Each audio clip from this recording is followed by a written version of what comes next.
5 सीटें हैं, तो टोटल मिलाकर ना 105 सीटें हैं। इन पे 105 को ज्ञापन नहीं 210 को ज्ञापन सौंपेंगे, क्योंकि जो सेकंड नंबर पर रहा था पिछली बार वो भी चाहेगा कि मैं इस बार चुनाव जीतूं, तो हम उनके पास भी जाएंगे कि वोट आपको उसी कंडीशन पर मिलेंगे जब हमारी भर्तियों के लिए आप संसद में आवाज उठाओगे। हम बाहर आवाज उठा सकते हैं, रियल में अंदर आवाज उठाने वाले तो वही मिलेंगे। पूरे प्रदेश भर में चलेंगे? पूरे प्रदेश भर में चलेंगे, तब तक चलेंगे जब तक हमें ज्वाइनिंग नहीं मिल जाती। और युवाओं में जोश बहुत है, और युवाओं के संघर्ष के लिए मैं एक ही लाइन बोलना चाहता हूं, लग चुकी तलब मंजिल की, खुद को आग की भट्टी में झोंक देंगे। ठोकरें कहती है मारा जाएगा, मगर हौसले कहते हैं देख लेंगे देख लेंगे।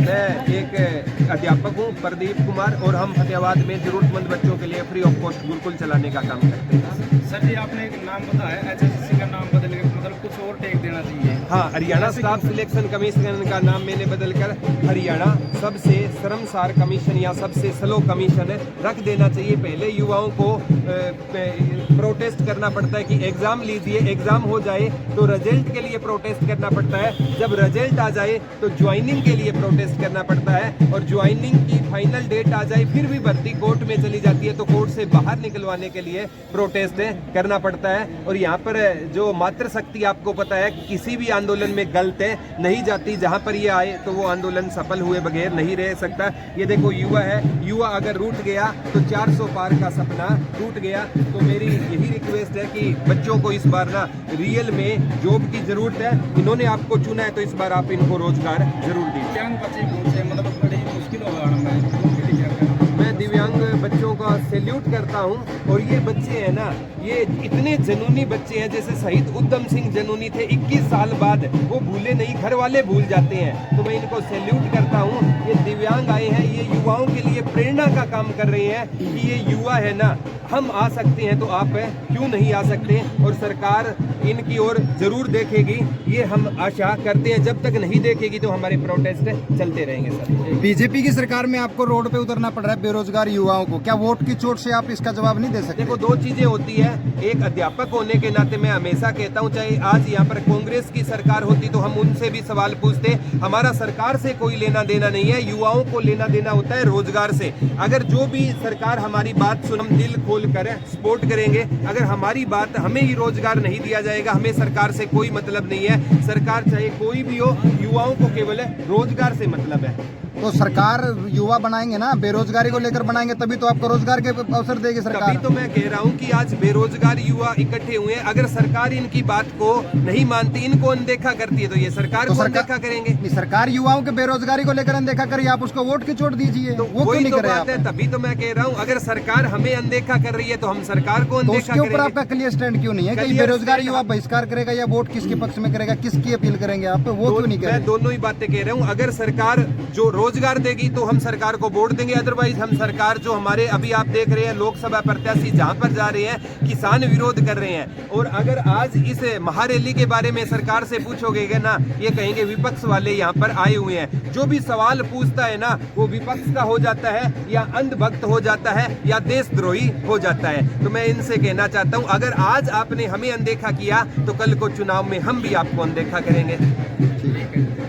सर ये बताओ, सरकार कह रही है कि हमने 1,30,000 मतलब को जॉब दे दी है, तो इसमें कितनी सच्चाई है? इसमें कोई सच्चाई नहीं है सर। डॉक्यूमेंट में मैं आपको एक भर्ती, एक ग्रुप डी की पिछली भर्ती पूरी हुई थी, इसमें केवल 11,000 में अभी तक है। कॉमन कैडर वालों को भी ज्वाइनिंग नहीं मिली है। एक दुर्गा शक्ति और सब इंस्पेक्टर और एक हरियाणा पुलिस की भर्ती कंप्लीट हुई है, और कोई भर्ती सरकार में कंप्लीट नहीं हुई है सर। Thank you sir. सारे बच्चे 56-57 वाले बोलो, हरियाणा पुलिस वाले, ग्रुप डी वाले वहाँ पंचकूला काले दिवाली बना रहे हैं। सरकार को शर्म करनी चाहिए। मैं कहता हूँ HSSC हरियाणा स्टाफ सिलेक्शन का कमीशन का नाम बदलकर हरियाणा सबसे शर्मसार कमीशन कर देना चाहिए। भर्ती टाइम पर होती नहीं है, होती है तो रिजल्ट नहीं आता, रिजल्ट आता है तो ज्वाइनिंग नहीं होती, और बच्चे बहुत ज़्यादा। और आज इन बच्चों का आप दर्द देख रहे हो, और मैं आपके मीडिया के माध्यम से भी ये कहना चाहता हूँ कि इनकी मांग को आप जोर शोर से उठाइए, क्योंकि आप चौथा पिलर हो और आप यहाँ पर आए। आपके सभी दर्शकों को राम राम, नमस्ते।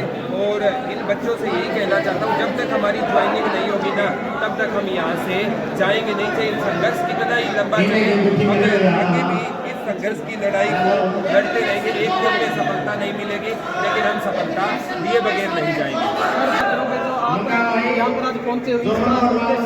देखो, मैं एक अध्यापक हूँ और अध्यापक तब तक आवाज उठाता रहेगा जब तक बच्चे का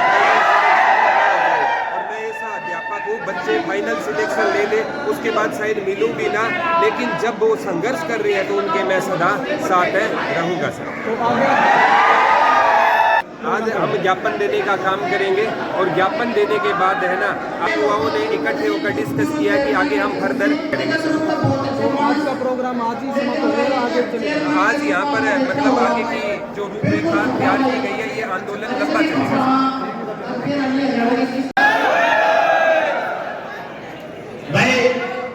मनोहर लाल खट्टर जो फिलहाल पूर्व सीएम हैं, बेरोजगारी की लाइन में और हाँ, इनका खुद का रोजगार अब चला गया है, वो आप देख रहे हो।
अभी आप सभी हैं, अरे थोड़ा सा डिस्टेंस में सारे के सारे, और मैं सभी पत्रकार जो महोदय हैं उनको कहना चाहूंगा एक बार कवर करिए। तो साथियों, दवाई मैं साफ साफ आपका बोलना है, एक कसम खाता हूँ, अगर सरकार ने लोकसभा इलेक्शन से पहले सारी भर्तियां पूरी नहीं करी, हम किसी भी प्रकार से बीजेपी का समर्थन नहीं करेंगे।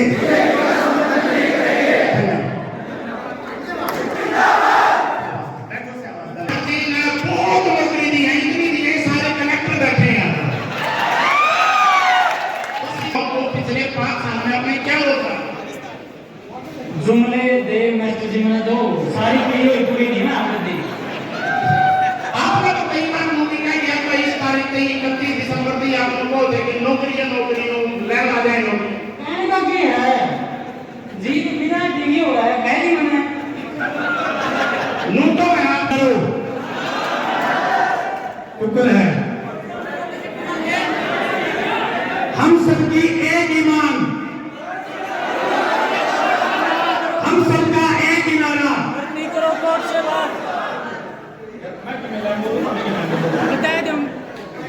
सीएम बने हैं, इसी प्रकार का युवाओं के लिए कोई बयान प्रमुख रूप से सामने नहीं आया।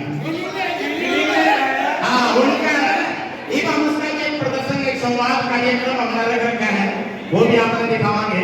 तो एक मान लिया नायब सिंह सैनी दिया तो पूछा हमने सीएम बन के आपके बोला भाई आपका मैं पूरी फीलिंग आ रही है ठीक है।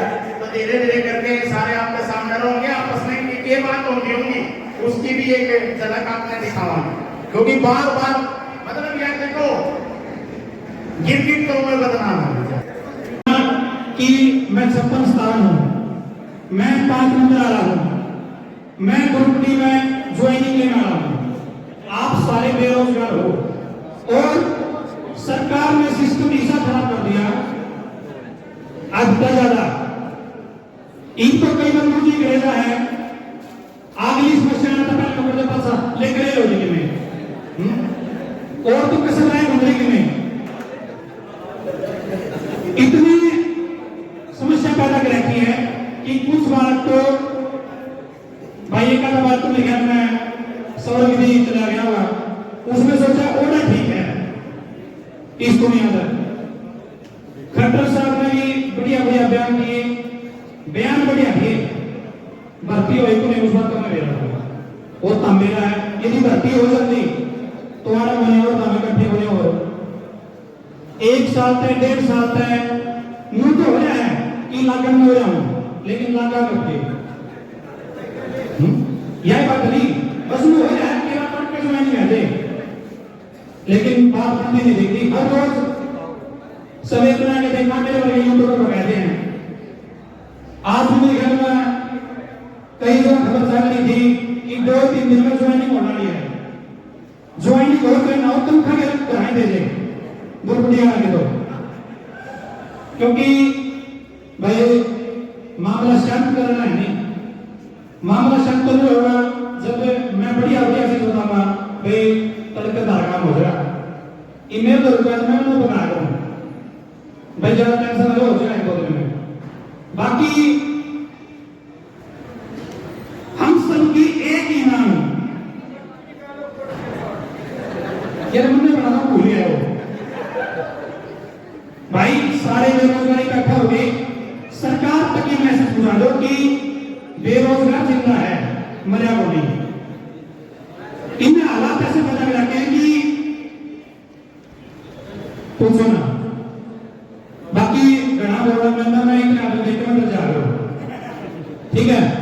दीपक सर ने सारी बात बताया की है और भाई कैमरा में मैं बताया जाऊं, मैं कैमरा से नहीं हूं और ठीक ठाक बताया जाऊं, पूरा भूल जाऊं मैं कौन सा सेक्शन देखता हूं, मैं कौन सा सेक्शन देखता है केवल कौन सा करने वाला हूं कम तक भर्ती निकालो कोर्ट से बाहर, हरियाणा का युवा करे पुकार, भर्ती निकालो कोर्ट से बाहर, इंक्लाब जिंदाबाद, इंक्लाब जिंदाबाद, इंक्लाब जिंदाबाद, भर्ती नहीं तो वोट नहीं, भर्ती नहीं तो वोट नहीं, भर्ती नहीं तो वोट नहीं। चलो भाई सारे भाइयों का धन्यवाद। जय माता। सबसे पहले आप सभी युवाओं के संघर्ष के लिए एक लाइन बोलना चाहता हूं। ये बात अलग है कि तुम ना बदलो मगर जमाना बदल रहा है, ये बात अलग है कि तुम ना बदलो मगर जमाना बदल रहा है। फूल पत्थर पर खिल रहे हैं और चिराग आंधियों में जल रहा है। यही जुनून, यही ख्वाब मेरा है, यही जुनून, यही ख्वाब मेरा है। वहां चिराग जला दो जहां अंधेरा है, वहां चिराग जला दो जहां अंधेरा है। तो इसे जीत की धरा का मैं तो कहूंगा, ये जीत की धरा ने बहुत पुण्य किए हैं कि यहाँ पर इतने ऑफिसर एक साथ आए हैं। पूरे ऑफिसरों के लिए जोरदार तालियां हो। और मैं मीडिया कर्मियों से ये बात बताना चाहता हूँ और सीआईडी बंधुओं से भी ये बात कहना चाहता हूँ कि ये आने वाले टाइम के ये ऑफिसर मिलेंगे और ये आज बेरोजगार लगते हैं, बेरोजगार और एक सक्सेसफुल और अनसक्सेसफुल इंसान के पीछे बीच में ना 30 सेकंड का गैप है। जब तक रिजल्ट नहीं आता हम बेरोजगार हैं और रिजल्ट आते ही हम क्या हो जाएंगे, सफल हो जाएंगे। और रिजल्ट आते ही ना फोन बंद करके फोन को साइलेंट मोड पर आप छोड़ देना और सुबह देखना उन बंदों की भी कॉल आएगी जो आपका कभी कॉल उठाया नहीं करते थे। और बस 10 दिनों की बात है और हमारी मातृशक्ति आई हुई है। मैं कहता हूँ हमारी मातृशक्ति के लिए जोरदार तालियां हो जाए। और आज आप सबको पता है कि आज 13 अप्रैल का ऐतिहासिक दिन है। जलियांवाला बाग हत्याकांड हुआ था 13 अप्रैल 1919 को हुआ था। तो हमें शहीदों को नमन करना चाहिए। उन शहीदों ने लंबा संघर्ष किया था और 1919 को एक छोटे से लड़के ने सौगंध खाई थी शहीद उधम सिंह ने कि मैं जनरल डायर को ना जहां होगा वहां जाकर मारूंगा। और 21 साल बाद उसका बदला लिया था। तो हमें तो 21 साल नहीं 3 महीने की कसम खानी है। 3 महीने में ज्वाइनिंग पूरी होगी और हम शहीद उधम सिंह की संतान है, हम डरने वाले नहीं है। हम भगत सिंह की विचारधाराओं को फॉलो करते हैं और भगत सिंह एक ही बात कहा करते थे, लिख रहा हूं आगाज एक दिन अंजाम आएगा, मेरे लहू का कतरा कतरा इनकलाब लाएगा। मैं रहूं ना रहूं लेकिन मेरे जाने के बाद वतन पर मर मिटने वालों का सैलाब आएगा। तो यहाँ पर जितने भी आज हम ग्रुप 56-57, चाहे कोई भी भर्ती हो, एक भी भर्ती सरकार कोर्ट से बाहर नहीं निकाल रही है। और हम सभी, अभी राजेश जी ने एक ही बात कही कि युवाओं की एक ही पुकार, भर्ती निकालो कोर्ट से बाहर, चाहे वो हरियाणा पुलिस की भर्ती हो, अभी कोई फिजिकल डेट का पता ही नहीं है। हर साल कहा था इन्होंने 6000 भर्तियां करेंगे, उस हिसाब से 30,000 भर्ती हो गई है। 56-57 वालों का सिर्फ इतना कसूर था कि इन्होंने हद से ज्यादा मेहनत कर रही है और आज मेहनत के दम पर यहाँ आई हुई है। तो मैं इन ऑफिसरों को सैल्यूट करता हूँ और आपसे एक ही आह्वान करूंगा कि शहीद उधम सिंह की तरह ना हमें संघर्ष करना, जितना तो नहीं करना, केवल 3 महीने तक इस संघर्ष की लौ को जलाए रखना और आपको सिलेक्शन दुनिया की कोई ताकत नहीं रोक सकती। अंत में वक्तव्य को विराम देने से पहले एक ही लाइन बोलना चाहता हूँ, लग चुकी तलब मंजिल की खुद को आग की भट्टी में झोंक देंगे, लग चुकी तलब मंजिल की खुद को आग की भट्टी में झोंक देंगे। ठोकरे कहती है मारा जाएगा मगर हौसले कहते हैं देख लेंगे, देख लेंगे। और सभी हमारे जितने भी पत्रकार साथी आए हुए हैं, इन सभी के लिए जोरदार तालियां हो जाए। ये रियल पत्रकार है, ये रियल मीडिया है, ये छोटा सा fourth pillar of Indian society रहेगा। मैं मीडिया कर्मियों से कहना चाहता हूँ, ये आपके छोटे भाई बहन हैं और कोई सीआईडी से यहाँ पर जरूर होगा, पता है सीआईडी से तो पक्के होंगे। उनसे भी रिक्वेस्ट करना चाहता हूँ कि आप है ना सरकार को बताइए कि युवा सच में परेशान है और बहुत ज्यादा परेशान है। जिस टाइम हम सारे के सारे दीपावली घरों में बैठकर मना रहे थे ना, तो ये 56-57 वाले, टीजीटी वाले काली दिवाली मना रहे थे, पंचकुला बैठकर दिवाली मना रहे थे। एक बहन की फोटो आती है, अपने बच्चे को साथ में पंचकुला बाहर बैठकर दूध पिला रही है, रोना आ जाता है ऐसी हालात देखकर। मैं कहूंगा हरियाणा स्टाफ सिलेक्शन का कमीशन का नाम बदलकर हरियाणा सबसे सेमलेस कमीशन कर देना चाहिए, क्योंकि एक भी भर्ती टाइम पर नहीं होती। पहले हमें एग्जाम दिलवाने के लिए प्रोटेस्ट करना पड़ता है, एग्जाम हो जाए तो रिजल्ट निकालने के लिए प्रोटेस्ट करना पड़ता है, रिजल्ट निकल जाए तो फाइनल सिलेक्शन के लिए प्रोटेस्ट करना पड़ता है। और बाद में कभी भर्ती है ना मौके पर अगर ग्राम सचिव की भर्ती देख लो कैंसिल कर दी। तो सभी युवाओं से कहूंगा कि मात्र 2 से 3 महीने का संघर्ष है, एक साथ एकजुट होकर हम संघर्ष करेंगे ना तो हमें मंजिलें जरूर मिलेगी। अंत में आप सभी के लिए दीपक भाई का बहुत बहुत धन्यवाद, इतनी अच्छी स्क्रिप्ट तैयार की है और बहुत अच्छा, सर के लिए जोरदार तालियां, इतना अच्छा मैनेजमेंट किया है। और है यहाँ पे जेल के हैं और यहाँ पर जितने भी सभी आप यहाँ पर आए हो ना, तो आप बहुत भारी संख्या में आए हो। कभी ये मत कहना कि हम संख्या में कम आए हैं, क्योंकि हमें एक दूसरे का हौसला बढ़ाना है। आपको कहना हम बहुत भारी मात्रा में थे, अगली बार इससे डबल या 10 गुना जरूर आएंगे और किसी की कोई औकात नहीं है कि आपको सिलेक्शन से रोक दे। अंत में सभी के लिए एक ही लाइन कहना चाहता हूँ कि अंत में आपको लंबा संघर्ष थोड़ा सा 2-3 महीने कर लेना। एक बात एक इतिहासकार कहा करते थे कि जो उड़ने का शौक रखते हैं, जो उड़ने का शौक रखते हैं वो गिरने का खौफ नहीं रखते। जय हिंद, जय भारत।